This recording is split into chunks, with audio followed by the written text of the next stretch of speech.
തുടർ നടപടി ഉള്ളത്? ഇന്ന് ഞങ്ങളുടെ ജനറൽ കൗൺസിൽ യോഗം ഉണ്ടായിരുന്നു.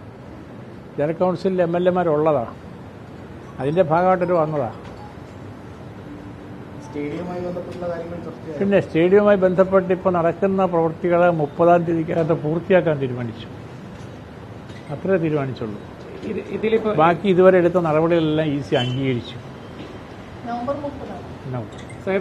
നേരത്തെ MLA-മാർ പുറത്തു വന്നപ്പോഴും പറഞ്ഞത് ഈ കരാറുമായി ബന്ധപ്പെട്ട് ഇപ്പോഴും അവരെ മുന്നിൽ പോലും ഒരു അവ്യക്തത നിൽക്കുകയാണെന്നാണ് ഉമാ തോമസും TJ വിനോദും ഒക്കെ പറഞ്ഞിരിക്കുന്നത്. ആ കരാറിനെ കുറിച്ച് കുറച്ചുകൂടെ ഒരു ക്ലാരിറ്റി വരുത്താൻ GCDAക്ക് ഒന്ന് സാധിക്കും? ഞാൻ നേരത്തെ പറഞ്ഞു. എന്താണെന്ന് വെച്ചാൽ സ്പോർട്സ് കേരള ഫൗണ്ടേഷനാണ് അർജന്റീന ടീം വരുമ്പോൾ ആ ഒരു സാർവദേശീയ നിലവാരത്തിലേക്ക് നമ്മുടെ സ്റ്റേഡിയം ഉയർത്തുന്നതിന് വേണ്ടി GCDA കൈമാറിയിട്ടുള്ളത്.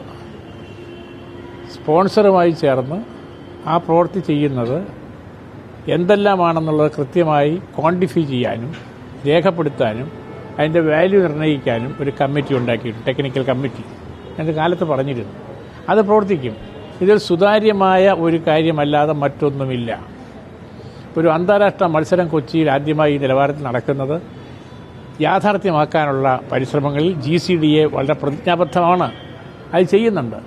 യാതൊരു തരത്തിലുള്ള പോരായ്മകളും വരാതെ അത് നിർവഹിക്കാനാണ് ഞങ്ങൾ ശ്രമിക്കുന്നത്. ഇപ്പോൾ ഞാൻ പറഞ്ഞതുപോലെ നവംബർ 30-ഓടെ ഈ പരിപാടി കഴിഞ്ഞാൽ അടുത്ത വിൻഡോയിൽ കൊച്ചിയിൽ മത്സരം കിട്ടാനാണ് ആഗ്രഹിക്കുന്നത്.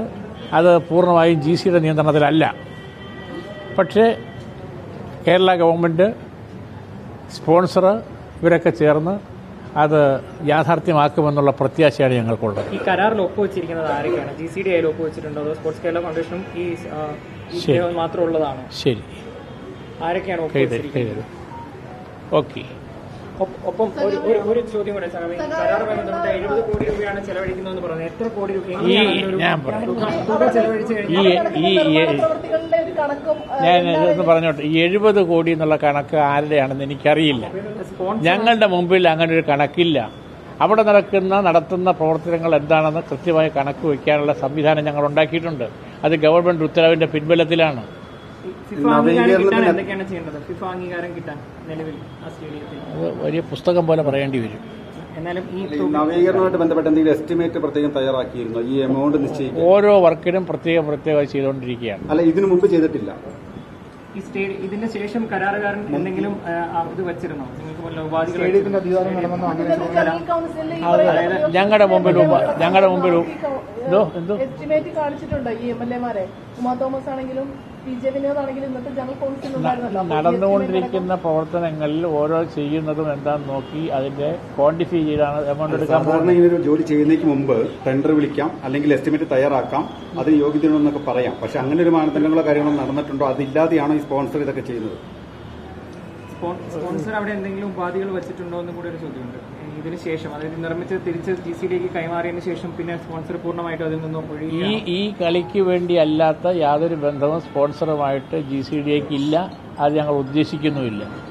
വേറൊരു കാര്യം, ഈ അവിടെ നടക്കുന്ന നിർമ്മാണ പ്രവർത്തികളിലും അവർ തന്നെയാണല്ലോ മെറ്റീരിയൽസ് വാങ്ങുന്നതും അത് സ്ഥാപിക്കുന്നതുമെല്ലാം തന്നെ. പിന്നീട് അതിനൊരു പ്രശ്നം വന്നു കഴിഞ്ഞാൽ അതിന്റെ ഉത്തരവാദിത്തം GCDAക്ക് ആയിരിക്കും, സ്പോൺസർക്കായിരിക്കും? അതൊരു ഒരുമിച്ച് ചേർന്ന് ചെയ്യുന്നൊരു പ്രവൃത്തി ആയതുകൊണ്ട് ഒരു കൂട്ടുത്തരവാദിത്തം അതിനകത്തുണ്ടാവും. അതായത് നവീകരണത്തിന്റെ ഭാഗം GCDAയും പങ്കെടുക്കുന്നുണ്ട്. നവീകരണത്തിന്റെ ഭാഗമായി കുറെ കാര്യങ്ങൾ ഞങ്ങൾ ചെയ്യുന്നുണ്ട്. അല്ലല്ല. കോൺട്രാക്ടർമാരെ പിരിച്ചുവിട്ടു, അവിടെ നിന്ന് പണിയെടുക്കാൻ അനുവദിക്കുന്നില്ലെന്നാണ് ഹൈബീഡ് MP ആരോപിച്ചത്. അത് വസ്തുതയല്ല. അല്ല, ഈ ടെൻഡർ വിളിക്കാതെ ഇങ്ങനെ ഒരു കമ്പനിക്ക് കൊടുത്തു. അത് മറ്റ് നിലവിൽ GCDAയുടെ കരാർ എടുത്തിരിക്കുന്ന കോൺട്രാക്ടർമാർക്ക് മുമ്പ് ചെയ്തിരുന്ന ആളുകൾക്ക് എതിരഭിപ്രായം. ടെൻഡർ വിളിക്കാതെ കൊടുത്തൊക്കെ പറയുന്നതിൽ യാതൊരു ന്യായവുമില്ല. കാരണം അവിടെ ചുറ്റുമതിൽ കെട്ടണം. ഈ കളി നടക്കണങ്ങളെ കൂടിയേ കഴിയൂ. ആ വർക്ക് നേരിട്ട് സ്പോൺസർ ചെയ്യാൻ സന്നദ്ധമാകുമ്പോൾ അനുവദിക്കുകയല്ലേ വേണ്ടത്? അല്ല, അതിന് കുറച്ച് വിലയ്ക്ക് മറ്റാരെങ്കിലും തയ്യാറാണെങ്കിലും ആരുമില്ലല്ലോ. ആരും ഇല്ലാതെ എങ്ങനെ അറിഞ്ഞു? ടെൻഡർ വിളിക്കാതെ എങ്ങനെ അറിഞ്ഞു?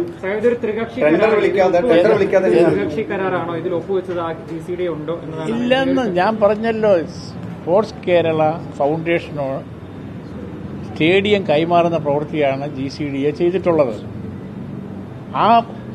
അതിന്റെ അടിസ്ഥാനത്തിൽ സ്പോൺസറുമായി ചേർന്ന് ഒരു ത്രികക്ഷി ധാരണയുണ്ട്. ഉണ്ട്. ഉണ്ട്. ആ, അപ്പൊ അതിൽ GCDയും ഭാഗമാണ്. ആണല്ലോ. GCD ഒരു പ്രധാന ഭാഗമല്ലേ, ഞങ്ങളുടെ അല്ലേ സ്റ്റേഡിയം. ശരി. അപ്പോൾ അവിടെ എന്തെങ്കിലും പ്രശ്നങ്ങൾ ഉണ്ടായി കഴിഞ്ഞാൽ ഇപ്പൊ നേരത്തെ Uma Thomas M L A പ്രശ്നങ്ങൾ ഉണ്ടായതുപോലുള്ള അപകടങ്ങൾ അങ്ങനെ എന്തെങ്കിലും അതൊന്നും ഇപ്പൊ അങ്ങനെ സംസാരിക്കേണ്ട കാര്യങ്ങളേ അല്ല. GCD അതിന്റെ ഉത്തരവാദിത്വം ഏൽക്കും.